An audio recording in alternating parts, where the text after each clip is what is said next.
Hey everyone, and welcome to our third installment of our virtual PD. Today we're going to dive into something that we talked about at the beginning of the year, but we didn't spend a ton of time on, and that is Google Drawing. So we're going to show you a little more with the basics of Google Drawing, different things that you can keep in mind to create with or have your kids create with if you were to use this in your classroom. So biggest part is, how do we get there?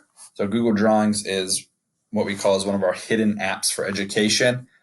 So once you're on your Google Drive, you go up to our button over here that says New. You'll get our menu. You'll go down to More, and then you're just going to slide over to Google Drawings. So once you are on your page, this is going to be what it looks like every single time you create a new Google Drawing. So this is like your default workspace right in the middle. It's going to either appear two different ways. One is a checkerboard background, and the other is just a plain white background. I can tell the kids either way, you are good, you're on the right track. So with this being your default, you have to make a decision on if this is enough space for your kids to create whatever you have in mind. The default is really good for kind of smaller projects. But if you really need to expand, whether charts or poster making or a labeling activity, you're going to want to expand your page a little bit. So we'll show you that first step on how you can change your page. So you're going to go up to File. You'll go down to where it says Page Setup. And then from here, you have a drop-down menu that's going to give you a couple different options. So your standards, like we said, is your default. You're going to have a couple other options right here. Pretty good sizes with 16 by 9, 16 by 10. You also have a custom option where you can choose the dimensions that you want to have it. So for today, we'll just use one of the default options. Okay, so you notice our page expanded a little bit, which is good. So from here, we're going to show you, just like I said, a couple more things with the basics of Google Drawings on how you can incorporate some different things and change some different things.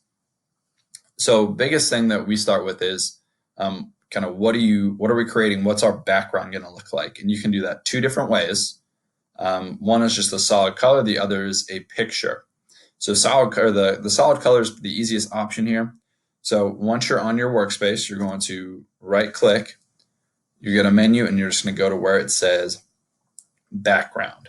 And from there you have, solid. You can kind of make it a little bit fancier with a gradient, but for what we're going to do today, we'll just make it a solid color. And there you go.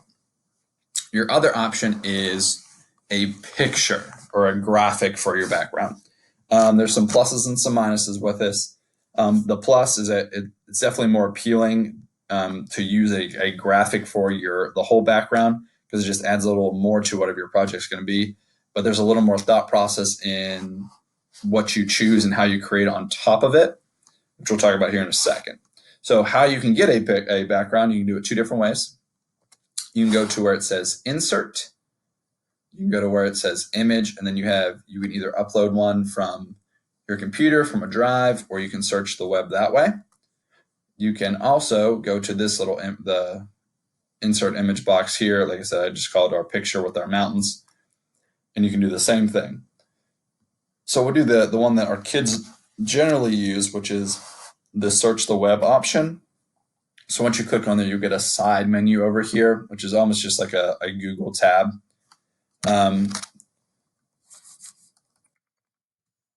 So we'll show you how you can do this. So just search mountains. So say I wanted this picture as my background. So once you select it, you'll notice two different things. One, there's going to be a circle with a white check mark on it. The other is down here, it says you have it selected. And then you can just click Insert, and it'll put your picture on your background. Now you notice that, and this is probably 9 times out of 10, this is going to happen, that your picture is not going to be as big as your background. So you have to do a little bit more work on the back end for this. So it's very simple. All you do is just stretch out your picture so that it fits within your workspace frame.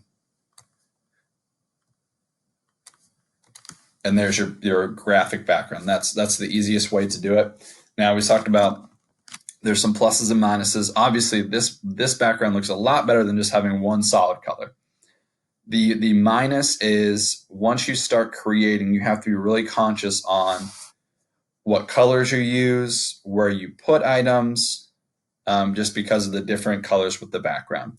So there's just a little more thought process, but it just gives you a little bit extra in terms of what you're creating as well. But for today, in terms of how we're going to show you some different things, we're just going to use a solid color.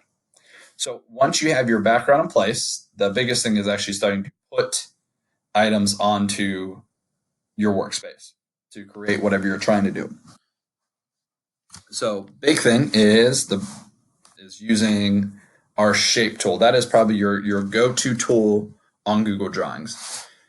And our shape tool is right here on our toolbar. I would just say it looks like our circle going into our square to help our kids visually with what they're trying to do.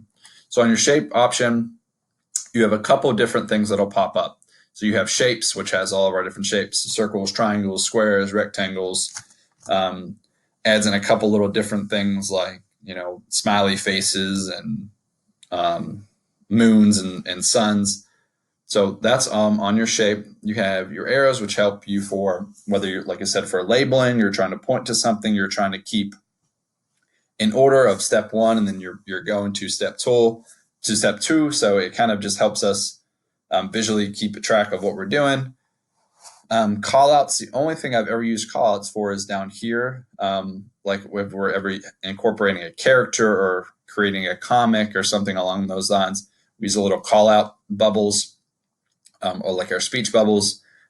You can also use banners to help you kind of title different things as well. And then down here is equation. So if you wanted to try to give your kids math problems, you can incorporate that as well onto your Google Drawing. But for today, we'll just go with shapes, and we'll just use our rectangle just to show our graphic. So there are two different ways that you can put your shape onto your background or on your workspace. One way is once you have selected your shape, you'll get a plus sign that will appear. You could simply just click, and you're going to get a really small shape that you can work with. The other option is by clicking, and once you have your click on, is clicking and then dragging, and you can kind of determine how big you want the shape that you're using.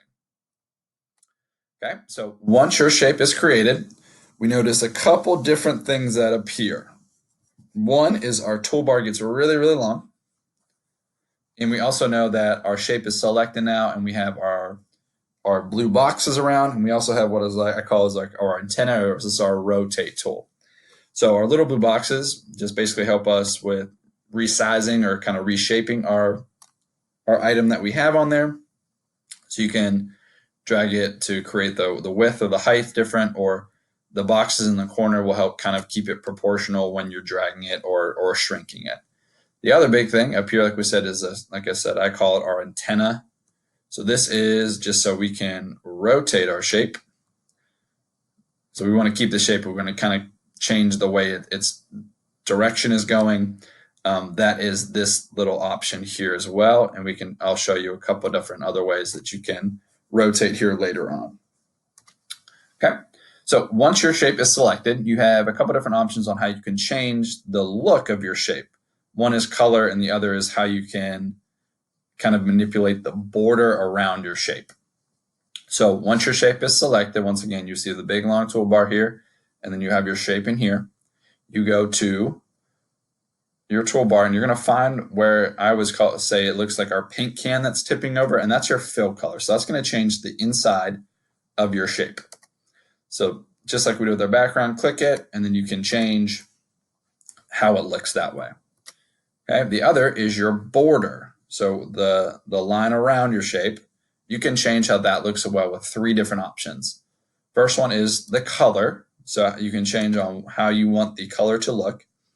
Same thing, just click on it. You have your other options here as well. Your next thing is you can change how thick that line is and how that line actually looks. So border weight is how thick the line is going to look. Right now we're at 1, so once again, your default.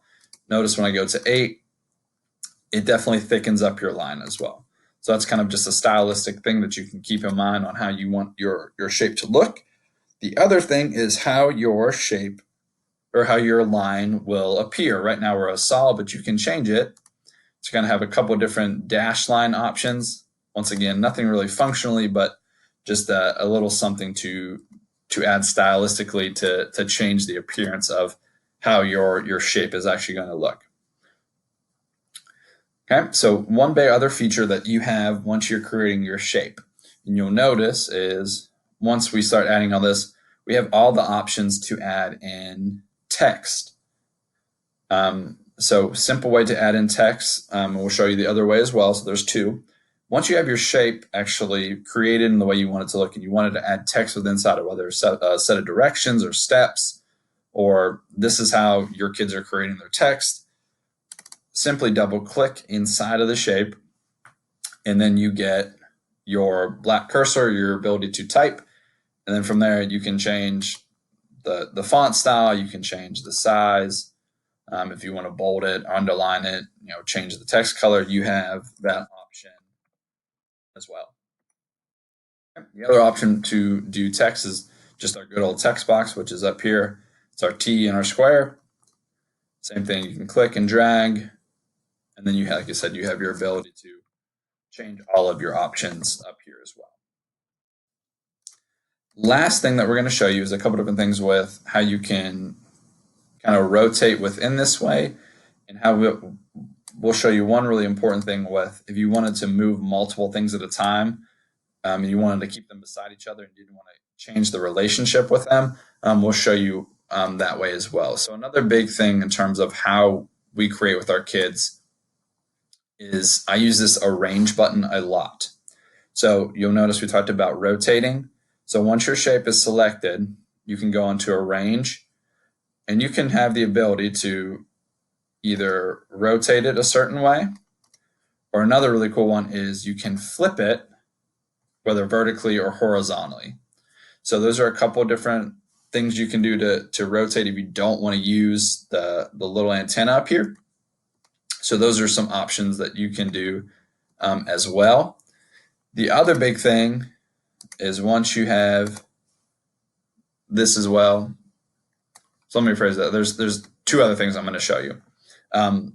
So one thing that will make a lot more sense as you're creating, once you start adding stuff on here, you start putting stuff maybe on top of each other, keep in mind that it might start covering up things. So if you want something to stand out more than the other, you can use this order button to bring stuff out or send stuff behind it. So that's a really good option. Last thing I'm going to show you in terms of basics for today is how we can group multiple shapes at a time. Because say I didn't want this on the center of the page and I didn't want this either, and I wanted to move everything over. That's a simple way. But say how it was in the middle and I really liked how it looked this way, and I didn't want to change that relationship from how everything's aligned. What you can do is you can click, and notice you'll have your plus sign again. You're just going to create a box over both of whatever your shapes right here. And notice now that it's all selected. And when I go back up to range, there's another option that pops up, and it's the one that says group. When you use a grouped function, it locks in your shapes together. So now when I move, both of my shapes move at the same time, and it keeps that relationship. So just another neat tool. And you can also, once you group it, you can always ungroup it. So I can move my shape in case I didn't want that relationship anymore. So just a few more basics that you can do, like I said, a little more in-depthly than what we did at the beginning of the year, to keep in mind for when you are creating something or whether your kids are creating something. If you have any questions, let me know.